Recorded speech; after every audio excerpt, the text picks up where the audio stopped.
আপনাদের এই প্রশিক্ষণ কর্মসূচিতে সবাইকে ভালোভাবে করছেন বলে আশা রাখি। আর যুবদল থেকে যে প্রশিক্ষণগুলো আপনাদেরকে দেওয়া হয়, আপনারা সেই প্রশিক্ষণগুলো যদি আপনাদের ব্যক্তি পর্যায়ে বা গ্রাম পর্যায়ে গিয়ে সেটা বাস্তবায়ন করতে পারেন, আসলে সেখানে সার্থকতা। আজকে এই বৃষ্টির দিনে আপনারা যে কষ্ট করে এখানে আসলেন, আপনারা আসলে ধন্যবাদ জানাচ্ছি। কারণ এমন একটা পরিস্থিতিতে এতজন প্রশিক্ষণার্থী এখানে আসেন, এটা আসলেই খুবই প্রশংসার দাবি রাখেন। তো আপনাদের সুস্বাস্থ্য এবং আপনাদের কর্মজীবন যাতে ভালো হয় সেই প্রত্যাশা রাখছি। আপনাদের জন্য দোয়া থাকবে। ভালো থাকবেন সবাই। আসসালামু আলাইকুম।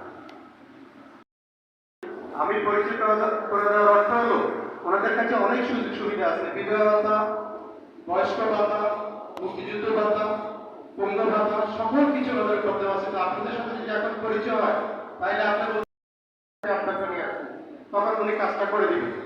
আর আমাদের এটাই 4 দিনের ট্রেনিংটা, এরা হাঁস মুরগি গবাদি পশুর বীজটা দিয়ে এখানে বোধহয় 8-10 জন আছে যারা চুলার জ্বালায় এবং লাইট জ্বালায় এবং ফ্যান চালায়, এবং এখানে আরেকজন আছে যারা হচ্ছে গ্যাসের চুলা ভাড়া দিচ্ছে, নিজেরা গ্যাস উৎপাদন করে। তো আমি আজকে আমার জনাব তানভীর আহমেদ সহ অফিসার ওনাকে সংক্ষেপে একেবারে সংক্ষেপে কিছু বলার জন্য সবিনয়